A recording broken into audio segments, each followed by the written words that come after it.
we move on to the sales schedule. So click on sales, come down here. Now all these entries, I'm going to change them to July entries just to make it easy for us to understand what we're doing, because the application is set to work for the month of July. So this is what you would normally just delete all this data when you are starting out for the new month that you created it for. I'm just deliberately doing this, just changing it like that, just to enable us to do the demonstration we want to have.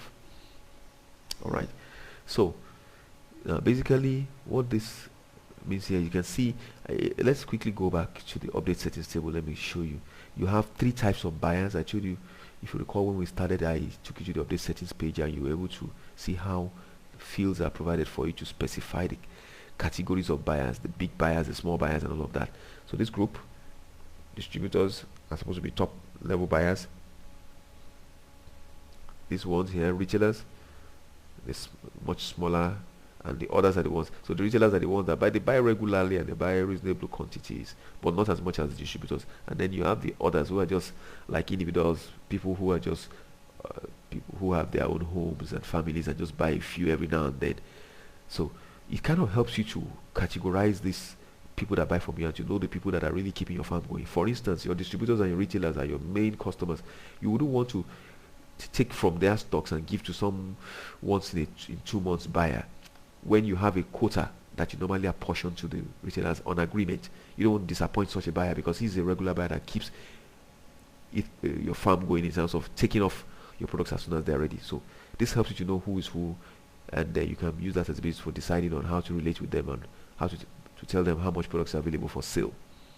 All right, so go back now. You put in their names in here. Their names become automatically available in the in-cell drop-down menus in the sales schedule, just like it happened for the purchases people as well, the suppliers. All right, so now how do you make the names appear? Because we have this column here, dealers, outlets, and others. Okay, then so those are the categories of buyers: the retailers, the distributors, and the others. So the distributors are the dealers, the retailers are the people who have they have sales outlets, and then the others are just these tiny buyers.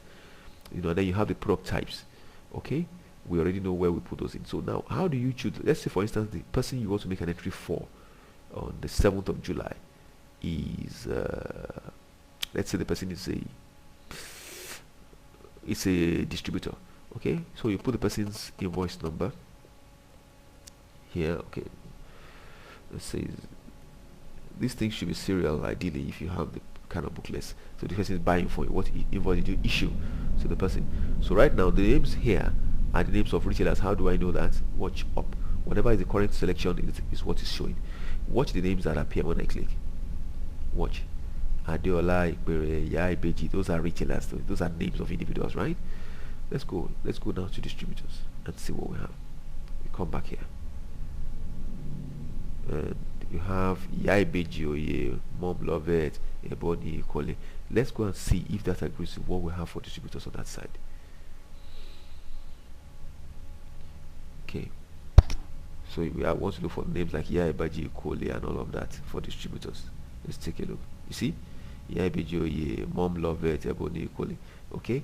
And then before we had Adeola Ikpere, can you see how the application quickly brings to you the list of people you need to post entries for? Now imagine if you had to do this manually, you would have actually had to type all those names and avoid making errors, because in order for the application to generate a report showing what that person has bought from you and whether you're owing him, the name has to be spelled exactly the same.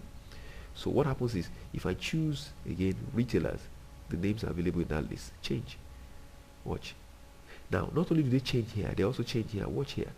This is where you get to use them to filter. For instance, if I want to say let's go back to distributors. Watch, the names have changed here.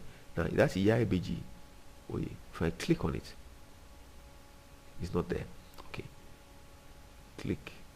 Let's go back to, let's show all. There's a button for show all somewhere here. Okay, that's it. Then come back and choose retailers, and then let's see what. Okay, Yaibeji bread Oye. Click. Can you see that? Right now it says here that Yaibeji Oye is owing us 1050 naira.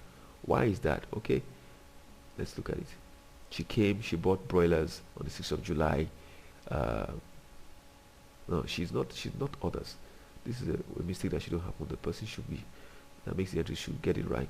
And then, bought 3 broilers at the price of 1000 naira each, and so definitely was owing 3000, paid 1950. Can you see that in cash?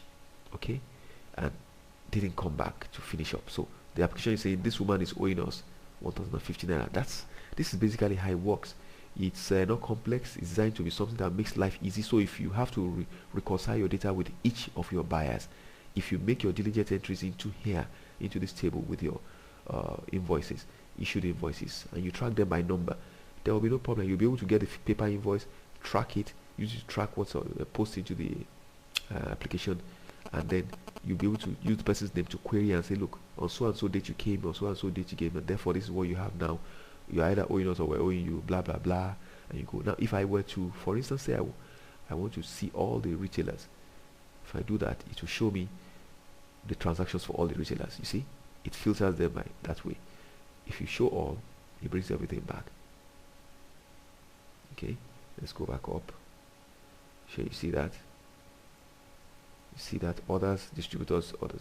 If I say let's see distributors, so you say look, let's see all the entries for distributors. It brings them out.